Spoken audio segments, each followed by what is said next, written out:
Hello students, this is Professor McDermott with another video lecture. The topic this time is the Federal Period. This is what historians call the period from 1789 to 1800 in American history. It's called that for two reasons. First of all, it's the period when the federal government, that is the national government of the United States, was set up. And it's also the period when political parties emerged in American political life. And the political party that was the most powerful during this period was the Federalist Party, as we shall see. Now, of course, the first president was George Washington. In fact, he was the unanimous choice. It was really a no-brainer. Everybody wanted Washington to be president. He was the only man in American history to receive a unanimous vote in the Electoral College during his first election in 1788. And so when he took office in 1789, he had his work cut out for him because the Constitution, to be such an important document, the Constitution is really a very brief document, only a few pages long, and there were a lot of important things that were not spelled out in the Constitution, and a lot of decisions that Washington and the first Congress that started meeting in 1789 had to make. One of the decisions was how would the executive branch of the government be organized.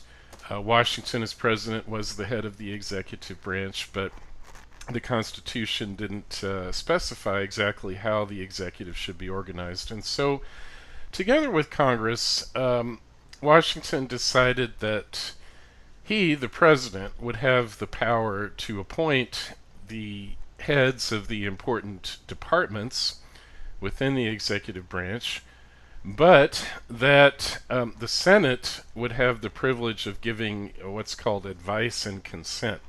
In other words, Washington would nominate those officials, but the Senate would get to approve them. And this process still goes on today. You notice when a new president is elected, he or she will get to appoint the leaders of the different departments in the executive branch, and then those nominations go to the Senate, and the Senate has the power to approve or disapprove them. However, Congress in Washington agreed that the president would have the power to fire department heads whenever he wanted to without the consent of the Senate, something that's been happening a lot lately as I record this lecture in 2020. Now, the first cabinet had 4 members. The cabinet is what the department heads acting together with the president came to be called. They started meeting together, and those meetings became known as cabinet meetings and are still called that today, even though we have a great many more cabinet members than Washington had. The first Secretary of State, the head of the Department of State, was Thomas Jefferson. And the Department of State is in charge of relationships with foreign governments. Jefferson was a pretty natural choice for that. He had been our ambassador in Paris after Benjamin Franklin retired, and was an experienced diplomat, and so he became the Secretary of State. The first Treasury Secretary was Alexander Hamilton.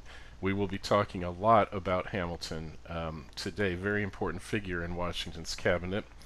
The Secretary of War was General Henry Knox. Remember him? He was the one who brought those cannon down from Fort Ticonderoga to Boston in early 1776, the cannon that were eventually used to drive the British out of Boston.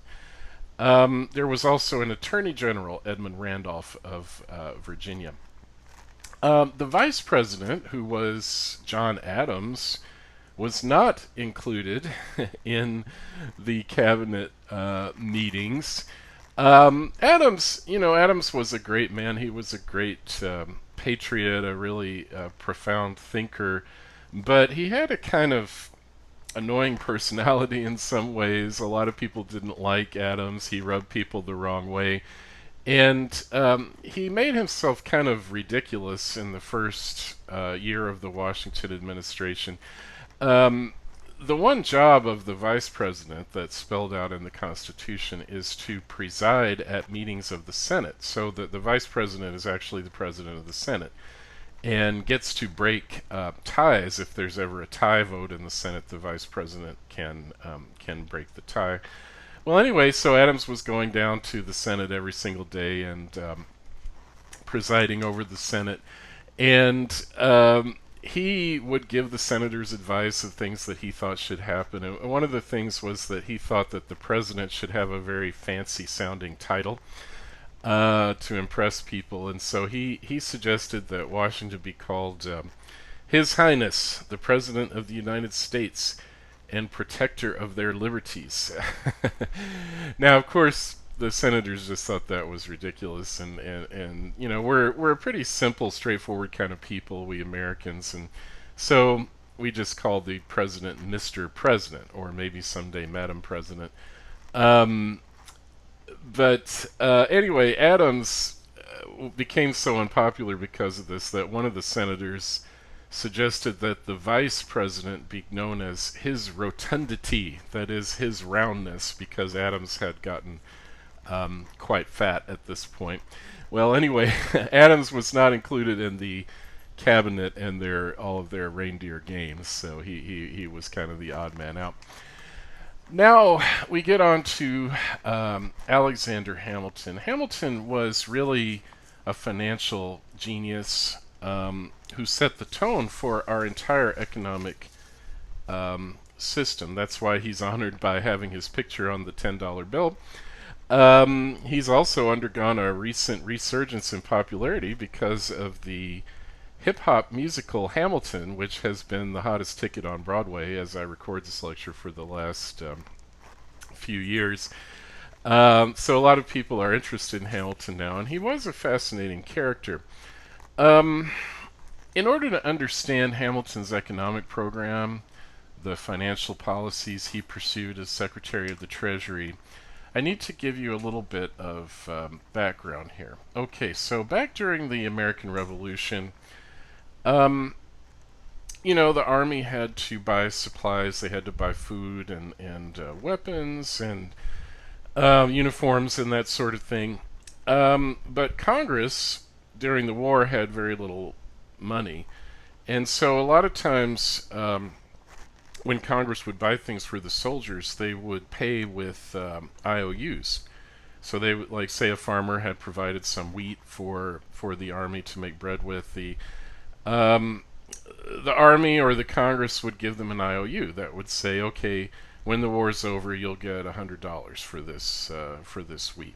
And so a lot of people had accumulated these IOUs. Um, when the war ended, you know, under the Articles of Confederation, the country was still pretty broke, and a lot of people didn't believe that those IOUs would ever be paid. And so wealthy people, investors, what we call speculators, started to go around and buy up the IOUs for a very low price. So some wealthy speculator would go to a farmer who had $100 IOU, and he would say, "Look, you know, Farmer Brown, Congress is never going to pay you that $100, but I'll give you $10 in gold right now if you'll sell me that IOU." And most of the time, the people would sell the IOUs, you know, because they say a bird in the hand is worth two in the bush, you know. And so they would take the money and sell the IOUs for a fraction of their face value. And a lot of people in America, when this started happening, believed that Congress should just write off that debt. They should just declare publicly, we're never going to pay off those IOUs. Um, but Hamilton had a very different idea. Okay, in fact, Hamilton the keynote of his financial program was that he believed the government should pay off every last penny of all of the IOUs that had been issued.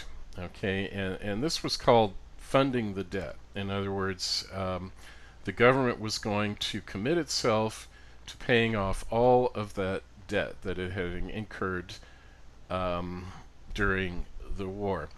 And in order to do this, Hamilton proposed issuing the first U.S. savings bonds. Some of you may have savings bonds at home.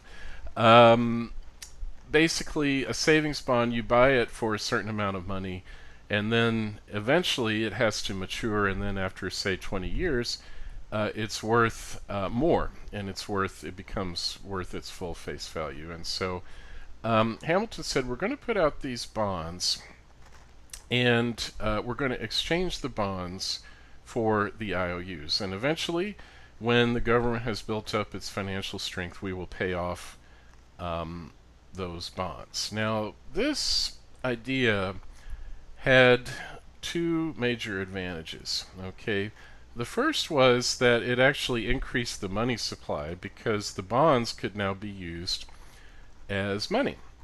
People began to use them to pay for things and so forth. So that helped business because you have to have a certain amount of money in circulation in order to conduct business.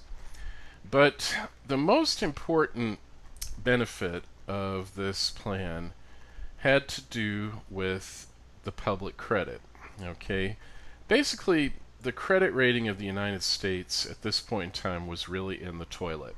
Okay, and other countries refused to lend the United States money because they didn't believe we would ever pay it back. So we had a terrible credit rating. Hamilton knew that if the United States was going to be an economic player on the world stage, he had to change that. He had to build up the United States credit rating. Now, you who are listening to this lecture probably are at the point in your life when you are also concerned about building up your credit rating, and you should be. It's very important. Okay, and you may be aware of the one simple fact about how to build up your credit rating. If you want to get a good credit rating, there's one thing you must do first, and it sounds kind of contradictory, but that one thing is you must go into debt. You have to get a credit card or a car note or a student loan or something. You have to go into debt. Why? Because that is how you prove that you are trustworthy, that that you're a good credit risk, by going into debt and by paying off the debt. Okay. If you just pay cash for everything, well, in some ways that's a very virtuous thing to do. It's a good thing to do, but it's not going to help your credit rating.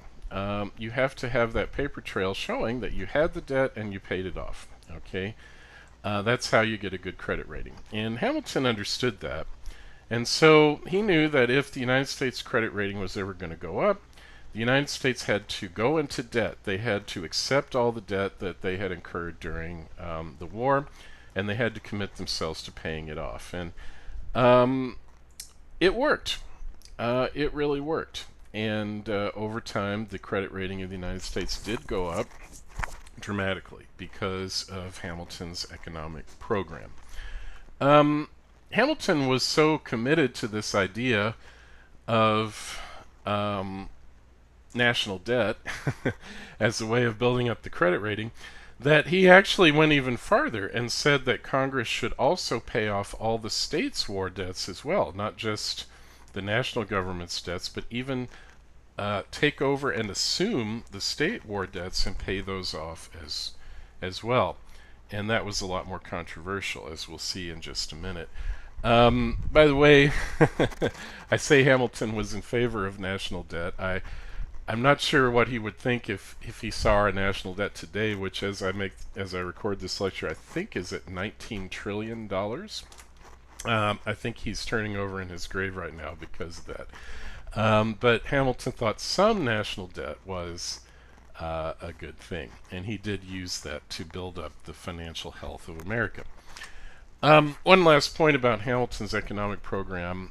A key institution he created was called the Bank of the United States. This was an official national bank where the government deposited its money, and it also helped to regulate the money supply. And so the bank became an important part of Hamilton's structure that he set up until later it was destroyed by President Andrew Jackson, as we'll see farther on down in the course.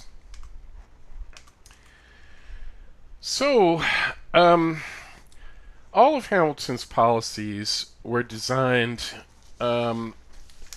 to reach out to people who maybe were wealthier and to try to make it their interest to support the government, okay? Because, you know, if you were a bondholder, let's say you held some of those bonds, those U.S. savings bonds he was putting out, excuse me, wouldn't it be in your interest to support the federal government, to make sure it succeeded? That way you could be sure that one day you would be paid off. So Hamilton really tried to use money as a way to get people to support the government. However, there were a lot of other founding fathers who really were very uncomfortable with this approach. Chief among them was James Madison, who was now one of the most important representatives in the House of Representatives from Virginia. Madison really did not trust wealthy people, bankers, speculators, rich people. And this was actually pretty common in political thinking at the time, because all the founding fathers believed that if the new republic, the new government, was going to function, the people would have to be very virtuous. They would have to have virtues. Now, what is a virtue? Okay. Sometimes our parents or grandparents or authority figures tell us when we're children about certain virtues, like patience, for example. My mom, she must have said that 8 million times. Patience is a virtue. What are some other virtues? You know, courage, loyalty, honesty, trustworthiness, self-discipline, hard work, perseverance. You know, all of these are, a virtue is basically just a good quality that we're supposed to have. Love and compassion are great virtues, for example. And the founding fathers believed that if a republic was going to function, the people had to be especially virtuous. Why? Well, let's say you're living in a country that has an absolute king that just tells everyone what to do, or queen. The people don't have to be very virtuous then, do they? They just have to obey orders. But in a republic, the people have that privilege of voting. They have the privilege of making decisions and being involved with the government, maybe running for office and so forth.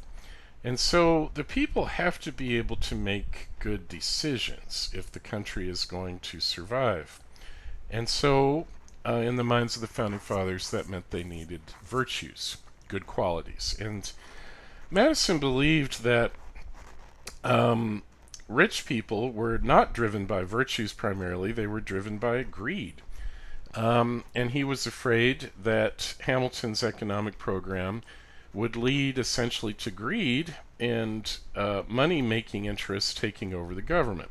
And that would lead to political corruption and an end to Republican virtue. So Madison and many others who agreed with him were suspicious of Hamilton's plans.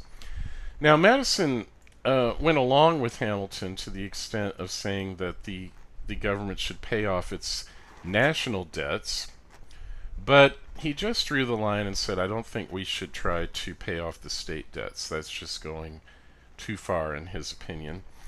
And so there was gridlock, okay, because Hamilton needed Madison's support if he was going to get his program through Congress.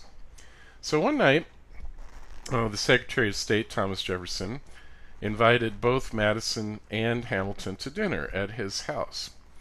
And there, after dinner, over a glass of wine, they made a deal. This was one of the first great political deals in American history. Madison agreed to support Hamilton's entire economic program, including the assumption of the state debts. In return, Hamilton agreed to support the idea of having the national capital city in the South, specifically on the Potomac River between Maryland and Virginia. Now, the Constitution had said that a federal district had to be created for the national capital city, a district that would not be part of any of the states. They were afraid that if you put the capital in any of the states, that state would become the most powerful state, and it wouldn't be fair to the other states. And so the Constitution said you have to create a federal district separate from all the other states. But the question was where to put it, and it was thanks to this deal that the District of Columbia, Washington, D.C., came to be located where it is, because Madison was delighted, and so were Washington and Jefferson, to have it right there next to their home state of Virginia. In fact, Washington's home, Mount Vernon, was right across the Potomac River from where Washington, D.C. is today, his plantation of Mount Vernon. And so that is why the District of Columbia, Washington, D.C. is where it is, thanks to this great political deal struck by Hamilton and Madison. Now, not every element of Hamilton's financial program was successful. Another goal of Hamilton's was to promote manufacturing in America on the model of Great Britain. Great Britain was already becoming an industrialized nation thanks to important new inventions that were taking place there. And Hamilton really saw that that was the wave of the future, and he wanted the United States to start building factories, manufacturing things with heavy machinery, and generally promoting industry. And so in 1791, he came out with a pamphlet called the Report on Manufactures, trying to promote this idea. However, this was one part of Hamilton's plan that really did not take off. It was a little bit ahead of its time, partly because most people in America simply had no experience with manufacturing. They were farmers, and that fact was brought out very strongly by the first United States Census, which was taken in 1790. Now, the Constitution does say that we have to count the people every 10 years. As I record this lecture, actually in 2020, the census is going on right now. So you may be familiar with it. But anyway, the first census revealed that the United States had a population of about 4 million people, and that in fact 97% of those people lived out in the country in rural areas, and the vast majority of those people were farmers. And so at this point in time, America was very much an agricultural nation, not that interested in manufacturing, and it would remain that way really for decades. The Industrial Revolution would take several decades to really take root in the United States. But actually, the 1790s were a pretty good time to be a farmer. And the main reason for that was that there was a major war going on in Europe between France and most of the other powers of Europe after the French Revolution.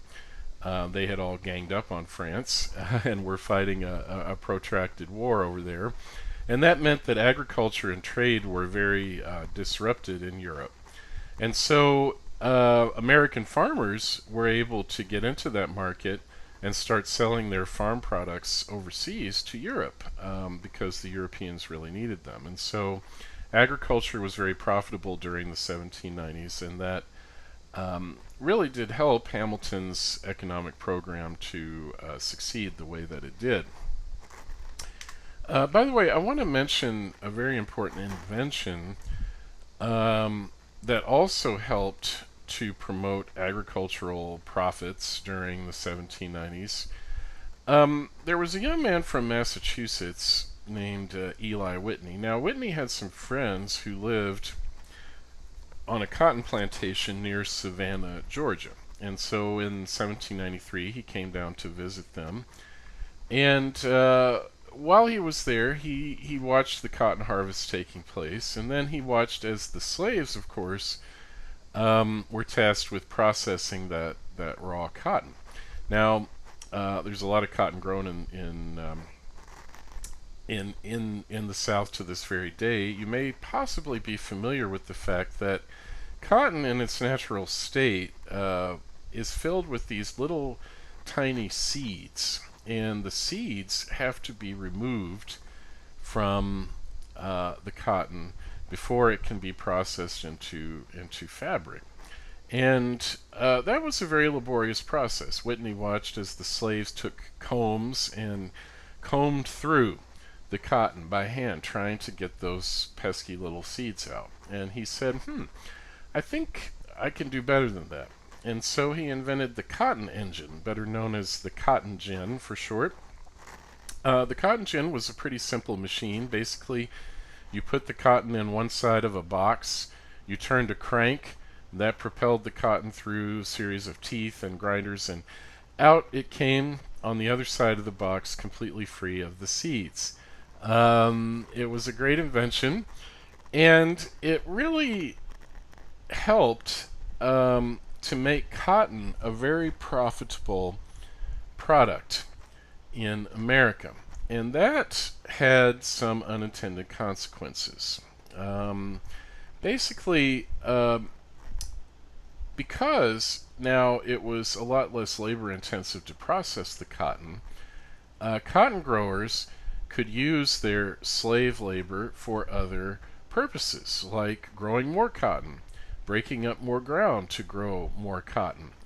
And that's what they did. And so cotton growing began to spread to places like southwest Georgia, Alabama, Mississippi, and then later to Louisiana, Arkansas, Texas, and so forth.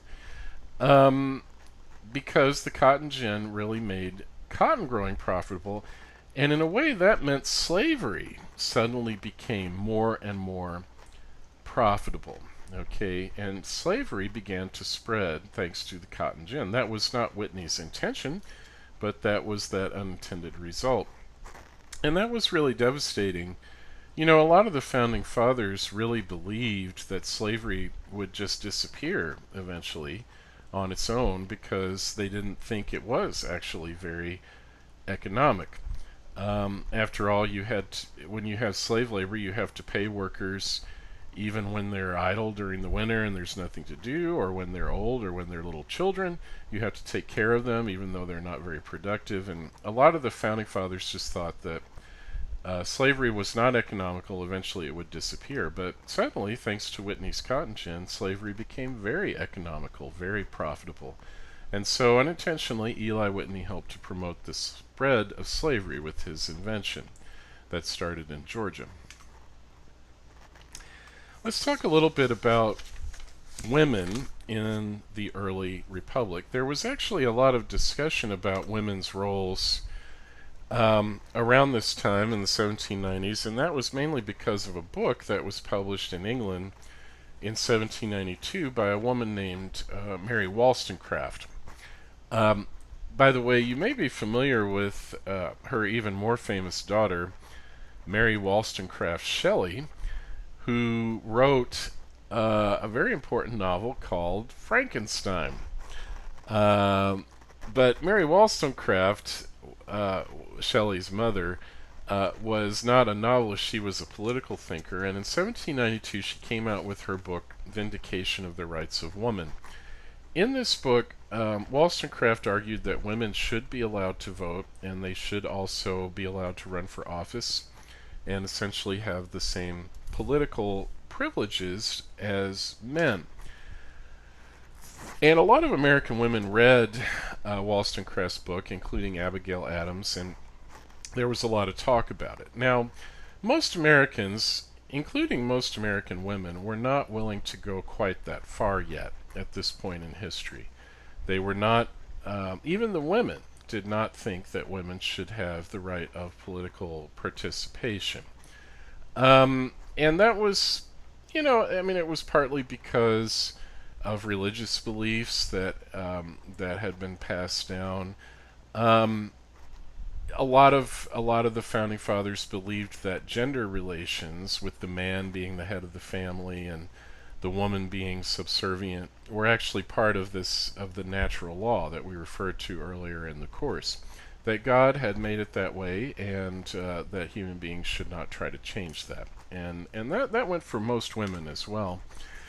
But women did believe they had a very important role to play in terms of supporting the American Republic. And basically, they saw their role as educating their sons to be good, responsible, upstanding citizens, to have those Republican virtues, those good qualities. It was the mother's role to teach their sons how to be good people so that they could be good citizens, so that the Republic would survive.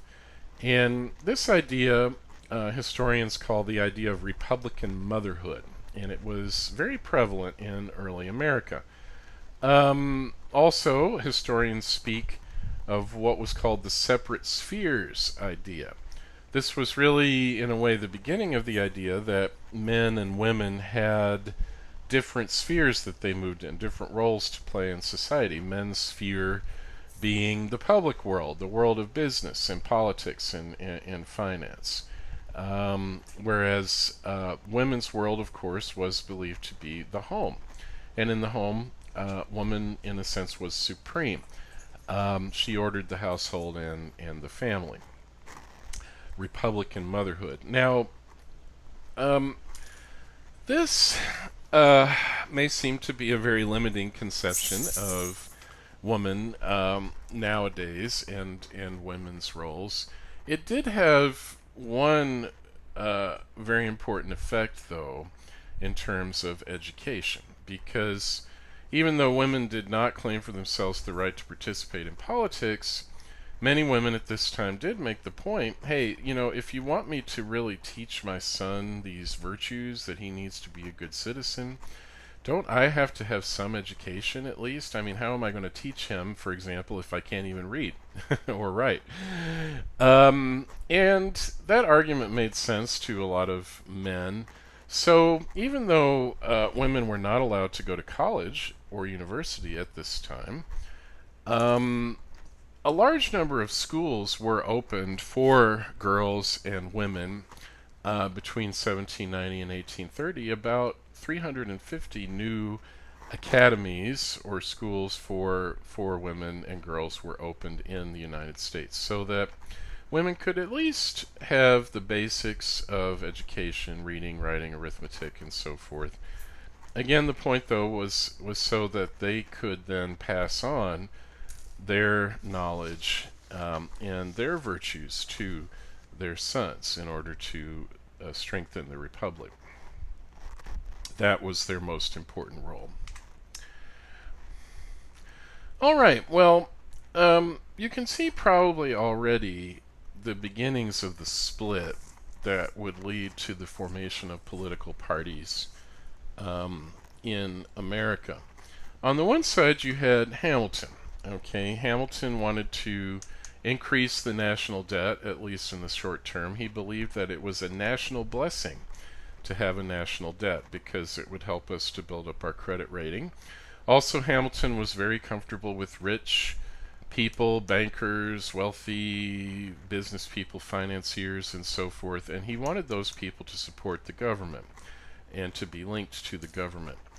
Also, Hamilton really thought that we should try to make friends with England again, because England was the number one economic powerhouse in the world at that time. And Hamilton knew that if the United States was going to prosper, it would have to have trading relationships with England.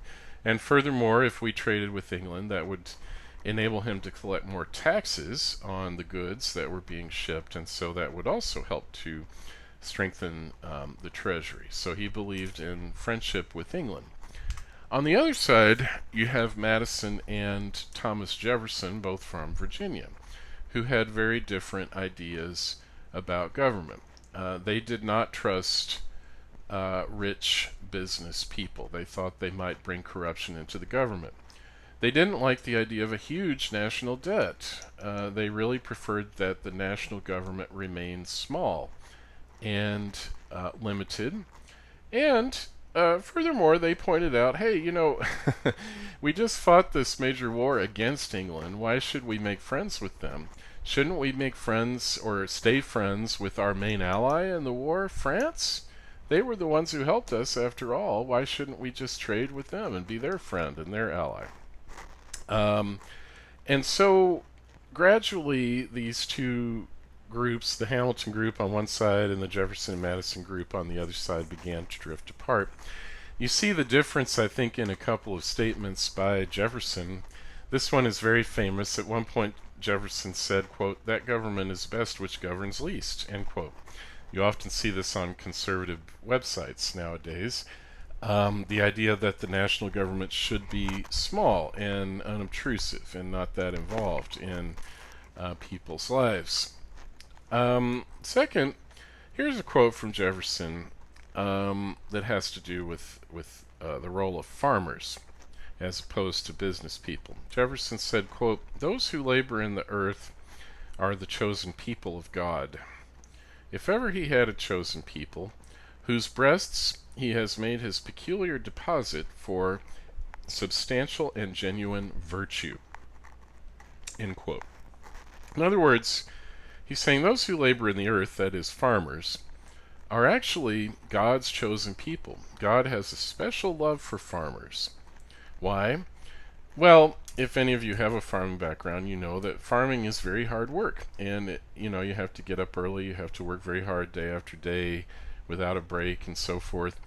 And that tends to promote virtue, or at least the Founding Fathers believed it promoted Republican virtues.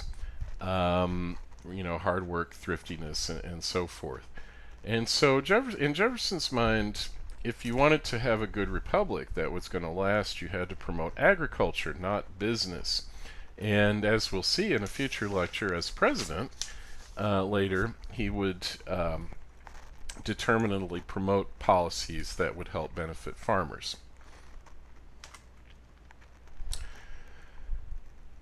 All right. Well,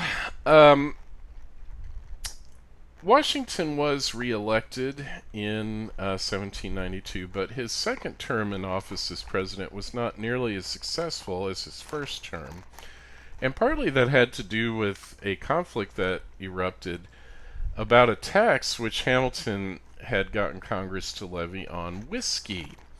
Whiskey, liquor, alcohol is still one of the most heavily taxed items today, along with tobacco. But Hamilton's whiskey tax was very unpopular, especially among farmers who lived in rural areas, especially far to the west, towards the Appalachian Mountains. Those farmers often would turn their grain crops into whiskey, and it wasn't because they were drunks or anything like that. It was because they were so far away from cities where they could market their crops that a lot of times if they tried to transport their crops to the cities, they would spoil or go bad before they ever got there. And so by turning the crops into whiskey, which never spoils, the farmers could preserve their crop until they could get it to market. And so this whiskey tax of Hamilton really hit those western farmers very hard. And so in 1794, a group of farmers in the western part of Pennsylvania got together and armed themselves and started a little revolt that became known as the Whiskey Rebellion. Basically, they took over some courthouses, they prevented the courts from operating so that the taxes could not be collected, and the people who didn't pay the tax, the ones distilling the whiskey, could not be prosecuted in court. So we call this little revolt, the Whiskey Rebellion of 1794. Well, basically, Washington and Hamilton, when they heard about the Whiskey Rebellion, really freaked out. You know, they saw this as a terrible danger to the Republic and so forth, and so they determined to crush the Whiskey Rebellion. And so, very quickly, a large army was raised of about 13,000 troops. And Washington himself, the president, rode at the head of that army into Pennsylvania to crush the rebellion. This was actually the only time in American history when a sitting president led troops into battle. Um,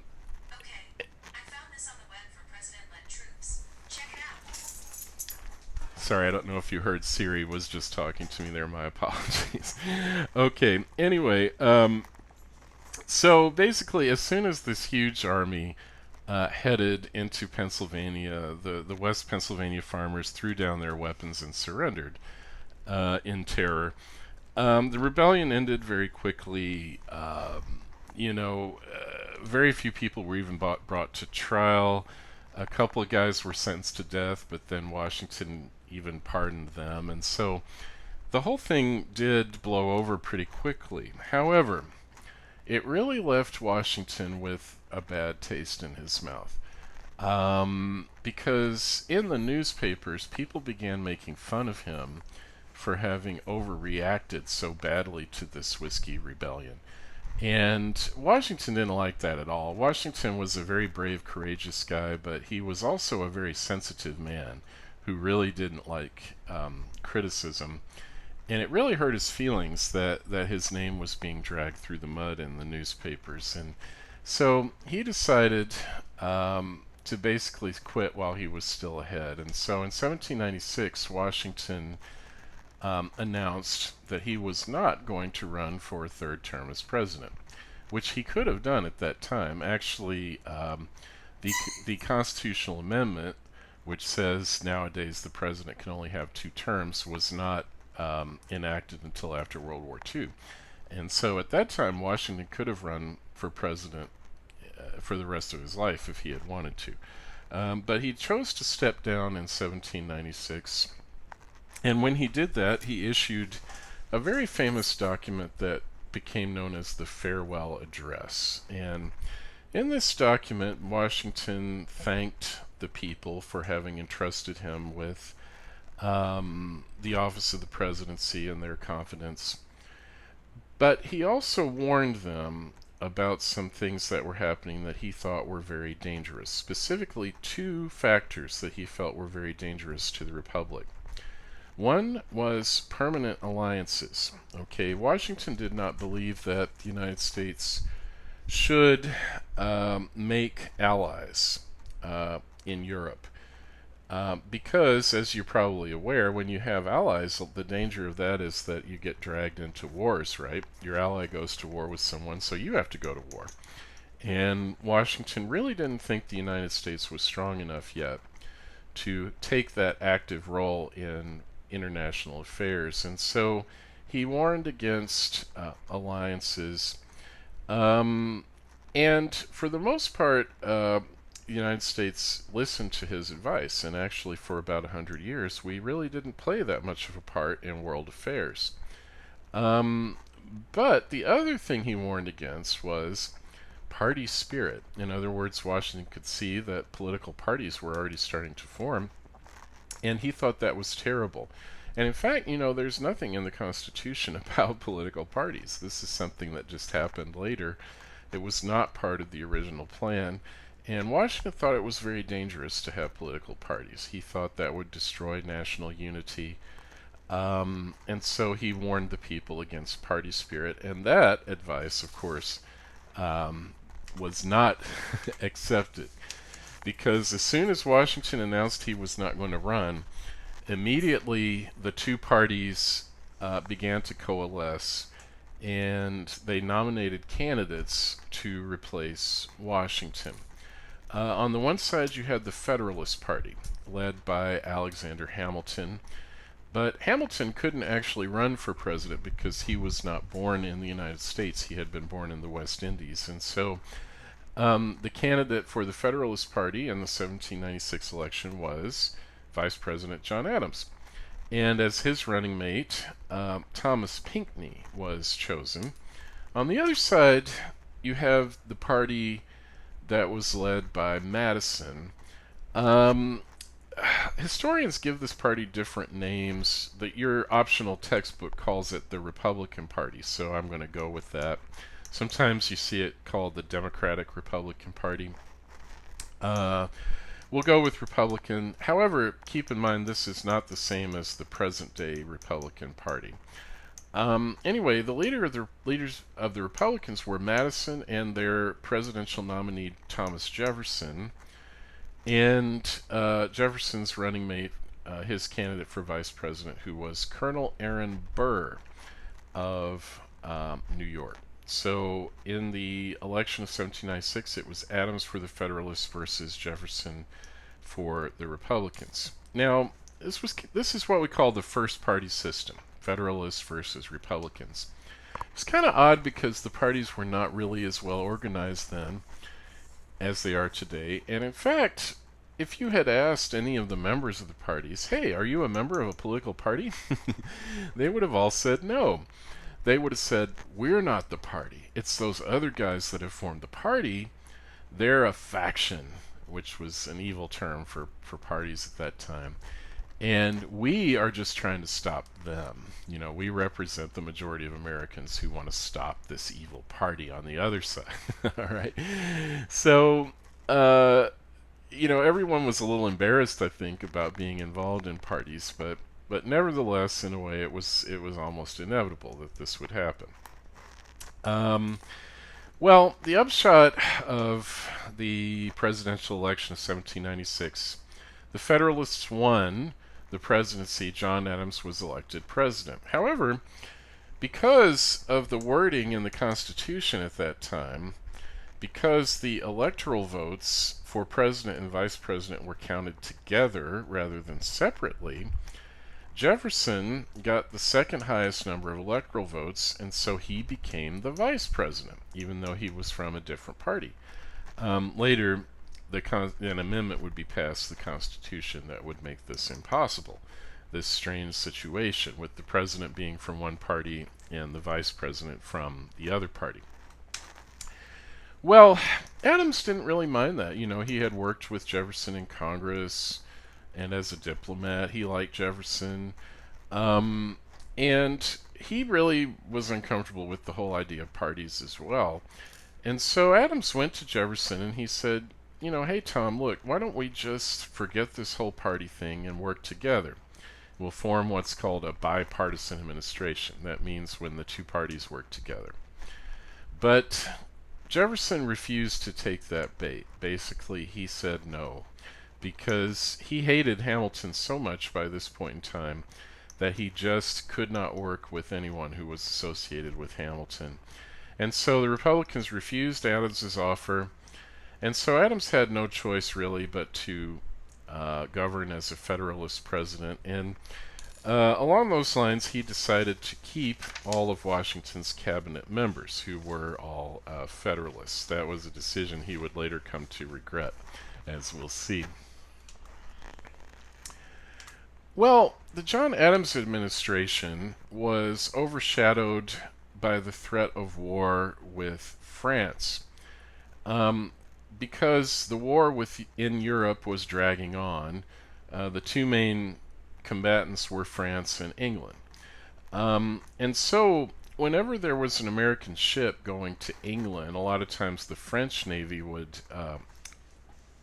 confront it, and they would either attack it or they would board it, and a lot of times they would seize the cargo because they saw it as contraband. It was going to help their enemies, the English. And American public opinion was very angry about the French and their interference with American shipping, and there was a lot of pressure on Adams to go to war against France.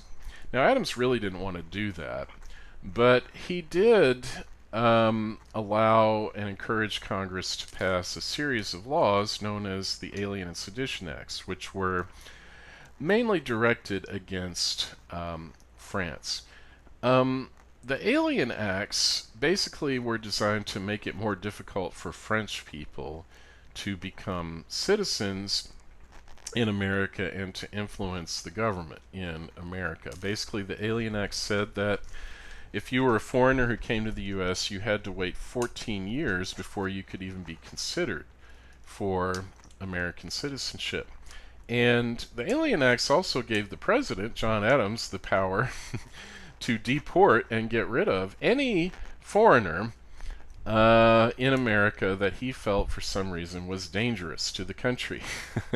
And as I record this in 2020, I think it's fair to say our current president Donald Trump would love to have this power that was given to President John Adams under the Alien Acts.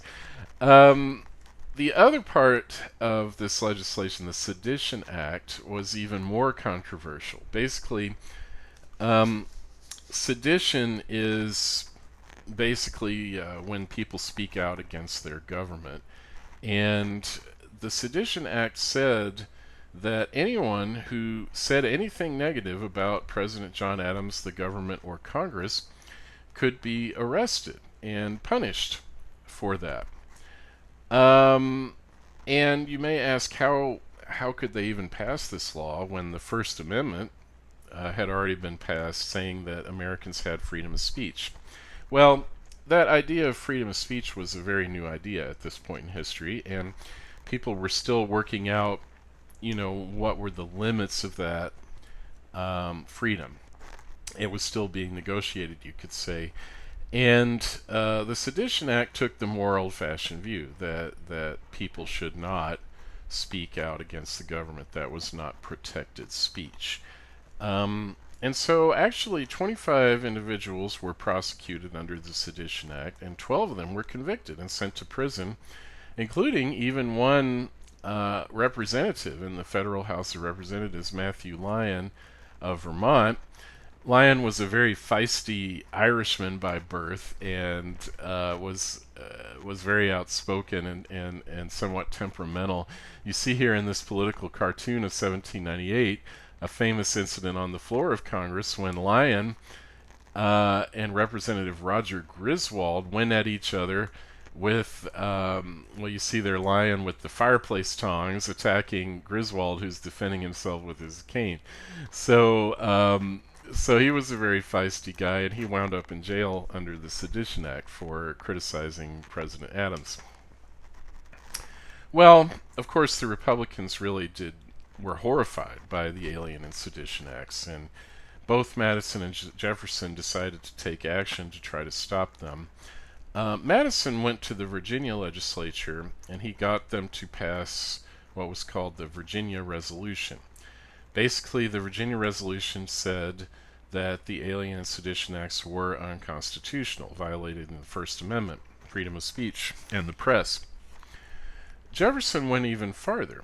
He went to the legislature of the new 15th state, Kentucky, and he got them to pass a law which said not only are the Alien Sedition Acts unconstitutional, but we, the Kentucky legislature, are nullifying those laws in our state. In other words, the Alien Sedition Acts do not apply in Kentucky, and they will not be enforced here. This was the beginning of the idea of nullification, the idea that a state could override a federal law. And it became very significant in Southern history especially, because as time went on, whenever the Congress would try to maybe do anything about slavery or were considering measures against slavery, Southern states would threaten to nullify any action Congress took against slavery. And it really took the Civil War to settle the issue and to establish once and for all that federal government laws always override state laws, and states cannot nullify federal laws. Although occasionally you hear rumblings of that, like when gay marriage was legalized. It looked for a while like Texas might actually try to nullify that. They didn't. There's also the issue of weed. There are federal laws against weed now, but some states have legalized it, and so far the federal government has not tried to overturn those state laws. But under the Constitution, they could, because federal laws are supreme. But anyway, this idea of nullification was invented by Jefferson as a way to get rid of the Alien and Sedition Acts.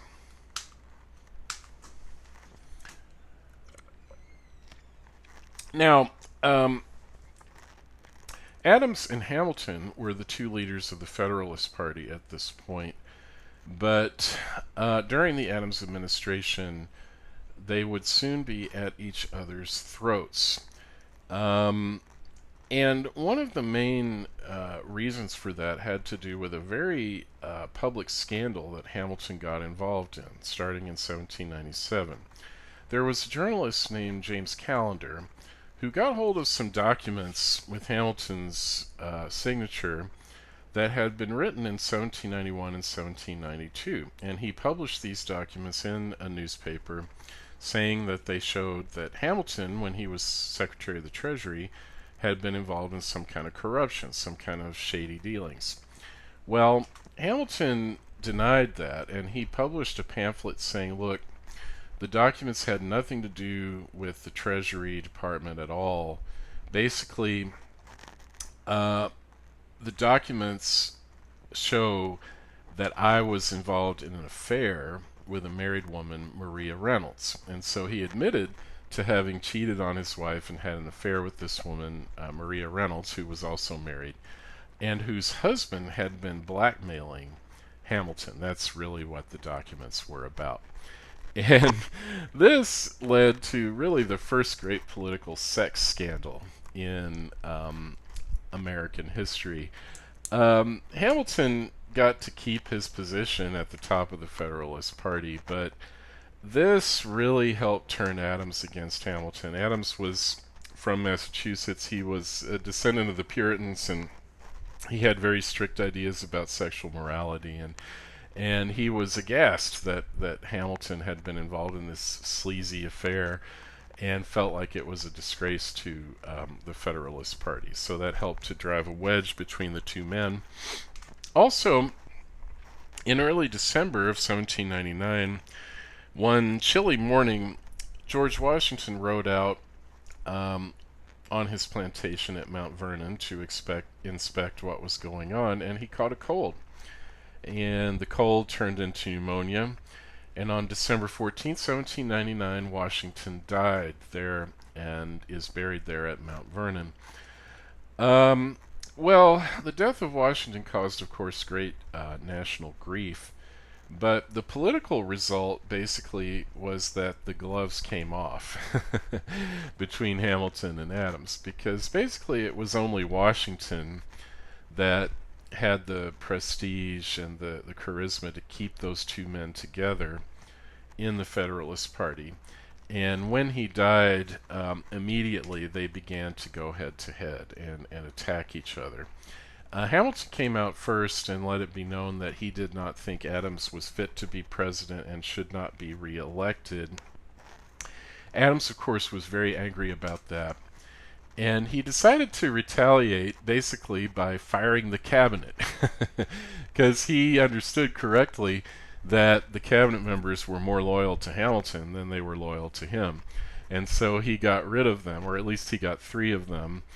The Secretary of State, the Secretary of the Treasury, who by now was Oliver Wolcott, and the Secretary of War, James McHenry. And when McHenry was called into Adams's office in the new White House in Washington, D.C., in early May 1800, McHenry wrote down what Adams had told him, and he sent it in a letter to Hamilton. And you don't have to write any of this down, but I just think it's kind of interesting. This is what Adams said to McHenry in the Oval Office. He said, "Hamilton is an intriguant." That means he's tricky, he's sneaky. "The greatest intriguant in the world. A man devoid of every moral principle. A bastard." Now, you may be aware that the original meaning of that word bastard was someone who was born out of wedlock. And in fact, that was literally true of Hamilton. It was common knowledge that Hamilton's parents had never gotten married. And so, according to the morals of that time, that was literally true. Hamilton was a bastard. Mr. Jefferson is an infinitely better man, a wiser one, I am sure, and if president will act wisely. I know it, and would rather be vice president under him than indebted to such a being as Hamilton for the presidency. You, McHenry, are subservient to Hamilton, who ruled Washington and would still rule if he could. Washington saddled me with 3 secretaries who would control me, but I shall take care of that. Ha ha. You can almost hear the evil laugh there. As Adams gave McHenry that tongue lashing. Adams had a very notorious temper, and see here a little temper tantrum by the President John Adams against the supporters of Hamilton. Well, needless to say, that did not help relations between the two men. Hamilton quickly came out with a pamphlet saying that Adams was crazy and had no business in the White House. Meanwhile, the Republicans were getting organized for the 1800 election, led in New York State by Aaron Burr, who managed to win a majority in the New York State legislature for the Republican Party. Jefferson, meanwhile, sat down in his estate at Monticello in Virginia and watched very gleefully as the Federalist Party self-destructed. And he wrote to a friend in 1798 these words, quote, "A little patience, and we shall see the reign of witches pass over." By witches, of course, he means Federalists. "Their spells dissolve, and the people, recovering their true sight, restore their government to its true principles." End quote. In other words, the people were going to kick the Federalists out and restore government to its true principles by electing him, Thomas Jefferson, as president. And that, as it turned out, was what happened. In the 1800 election, it was the New York State Legislature that provided the margin of victory because they awarded the electoral votes in New York State and they gave their electoral votes to Jefferson. However, even though Jefferson had come in ahead of Adams and should have been named president immediately, again, because of this faulty wording in the original Constitution, Jefferson actually tied in the electoral votes with his own running mate, Aaron Burr, the vice presidential candidate. And so the outcome was in suspense because you may be aware in the Constitution, if no candidate gets a majority in the Electoral College, at that point the election goes into the House of Representatives, and the House gets to decide who the winner is. And so the 1800 election would be decided by the House of Representatives. But in order to find out about that, you'll have to watch the next video lecture on the Jeffersonian Revolution. Stay tuned.